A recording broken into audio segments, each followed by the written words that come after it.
Drugs mafia సినీ రంగాన్ని కుదిపేస్తోంది. కొందరికే సొంతం అనుకున్న మత్తు అందరికీ పాకింది. బయటకు పెద్ద మనుషులుగా చలామణి అవుతున్న వాళ్ల కొడుకులే డ్రగ్స్ కేసులో నిందితులుగా తేలుతున్నారు. ఈ కేసులో అరెస్ట్ అయిన జాక్ సినిమా రంగానికి చెందిన మరికొందరి పేర్లు వెల్లడించినట్టు తెలుస్తోంది. కెల్విన్ తో పాటు అరెస్ట్ అయి ప్రస్తుతం జైల్లో ఉన్న జేషన్ అలీ అలియాస్ జాక్ ను అబ్కారీ అధికారులు అదుపులోకి తీసుకుని ప్రశ్నించారు. దీంతో జాక్ కొత్తగా పలువురు సినీ ప్రముఖుల పేర్లు వెల్లడించినట్టు సమాచారం. ఇందులో ప్రధానంగా ఇద్దరు యువ నటులు ఉన్నట్టు తెలుస్తోంది. జాక్ వెల్లడించిన విషయాల ఆధారంగా త్వరలోనే సినిమా రంగానికి చెందిన మరికొందరికి నోటీసులు జారీ చేయనుంది సిట్.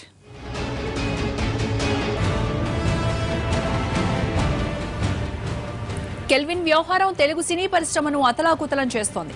కెల్విన్ తో పాటు ఇప్పటివరకు 16 మంది అరెస్ట్ అయ్యారు. ఇందులో కెల్విన్, జాక్ల ప్రత్యేకతలు వేరు.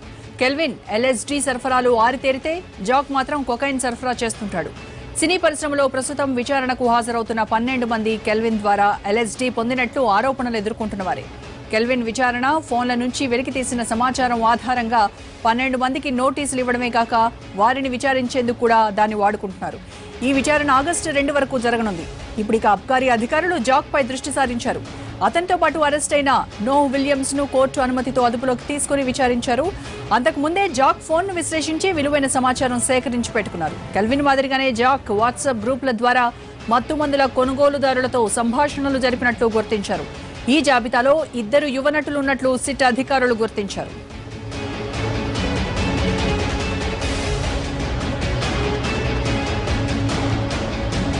వీరిద్దరూ సినీ పరిశ్రమలో మంచి పట్టున్న పెద్ద మనుషుల పిల్లలు కావడం గమనార్హం. వీరిలో ఒకరు యువతలో మంచి క్రేజ్ ఉన్న హీరో కాగా మరో నటుడు హీరో ప్రతినాయకుడుగానూ పాత్రలు పోషించారు. ఈ నటుడి పేరు గతంలో హైదరాబాద్ పశ్చిమ మండలంలో మత్తుమందుల ముఠాను పట్టుకున్నప్పుడు కూడా వినిపించింది.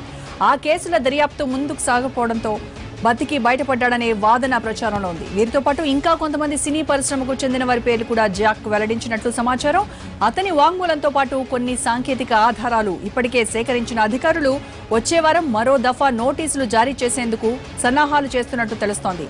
రెండో దఫా కనీసం 10 మందికి నోటీసులు జారీ చేయనున్నారు అధికారులు.